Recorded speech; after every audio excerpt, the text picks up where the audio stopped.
अरावली की अनकही कहानी। जरा एक पल रुककर सोचिए। अगर मैं आपसे कहूं कि पिछले हजारों सालों से एक अदृश्य दीवार दिल्ली, हरियाणा और उत्तर भारत को रेगिस्तान बनने से बचा रही है।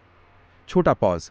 और अगर मैं ये भी कहूं कि आज वही दीवार चुपचाप तोड़ी जा रही है, कागजों पर डेफिनेशन बदलकर, सीरियस टोन, तो क्या आप अब भी चुप रहेंगे?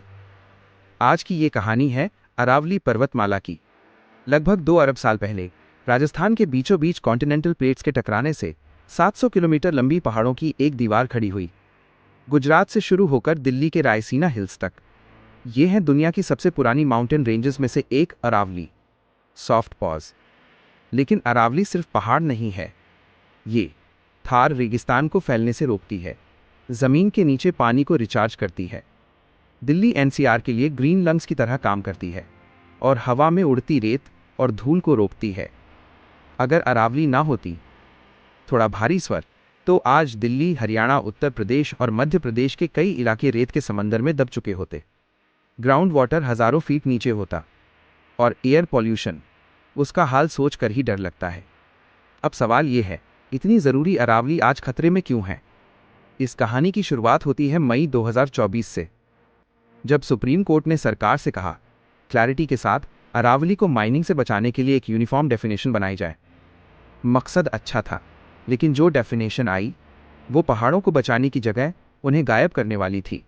नई डेफिनेशन के मुताबिक, 1. सिर्फ वही पहाड़ अरावली कहलाएंगे जिनकी ऊंचाई 100 मीटर से ज़्यादा हो। 2. और सिर्फ वही इलाके अरावली रेंज माने जाएंगे जहां 500 मीटर के अंदर 2 या ज़्यादा पहाड़ हों। अब ध्यान से सुनिए, धीमी आवाज़। पूरी दुनिया में पहाड़ों की ऊंचाई समुद्र तल, सी लेवल से नापी जाती है, लेकिन अरावली के मामले में सरकार कहती है, हम आसपास की ज़मीन से नापेंगे। और यहीं से शुरू होता है सबसे बड़ा खेल, क्योंकि अरावली के आसपास की ज़मीन खुद ही सी लेवल से 100 मीटर ऊपर है। यानी अगर कोई पहाड़ समुद्र तल से 190 मीटर ऊपर है, तो भी उसे पहाड़ माना ही नहीं जाएगा। नतीजा, फॉरेस्ट सर्वे ऑफ इंडिया के मुताबिक राजस्थान में 1281 अरावली पहाड़ों में से सिर्फ 144 पहाड़ 100 मीटर के क्राइटेरिया में आते हैं, यानी सिर्फ 8.7%। बाकी 90% से ज़्यादा पहाड़ कागजों में पहाड़ ही नहीं रहेंगे। Offbeat pause. सोचिए, पहाड़ वही है, लेकिन सरकार कह रही है ये पहाड़ नहीं है। लेकिन लोग बेवकूफ़ नहीं बने। राजस्थान से लेकर दिल्ली तक हजारों लोग सड़कों पर उतरे। गुरुग्राम, जयपुर, उदयपुर, जोधपुर, एक ही नारा, जोर से नो अरावली, नो लाइफ।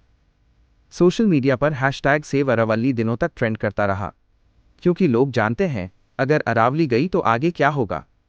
अब सवाल उठता है, अरावली को तोड़ना आखिर कौन चाहता है? जवाब सीधा है दोस्तों, हल्की कटाक्ष वाली हंसी, पैसा, सिर्फ पैसा। रियल एस्टेट कंपनियां, माइनिंग माफिया, फार्म हाउस और resort business. Gurugram Faridabad belt देश के सबसे महंगे इलाकों में से है, और अरावली की जमीन सोने के भाव बिकती है। ड्रोन सर्वे में सिर्फ 4 गांवों में 6700 से ज्यादा अवैध स्ट्रक्चर मिले। पूरे पहाड़ माइनिंग से गायब कर दिए गए।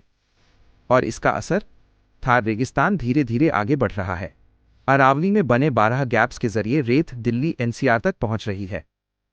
हरियाणा का 8% इलाका डेजर्ट बनना शुरू हो चुका है। ग्राउंड वाटर 1000 से 2000 फीट नीचे चला गया है। बड़खल लेक सूख चुकी है। दमदमा लेक सिर्फ नाम की रह गई है।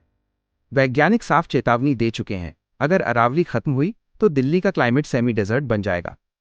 अब सरकार क्या कहती है? 24 दिसंबर 2025 को सरकार एक प्रेस रिलीज जारी करती है। अरावली में नई माइनिंग पर बैन। सुनने में अच्छा लगता है ना? लेकिन सच्चाई ये है, ये कोई नया फैसला नहीं है। ये बस सुप्रीम कोर्ट के पुराने आदेश को नया रैपर चढ़ाकर पेश करना है। 100 मीटर वाली डेफिनेशन अब भी वही है।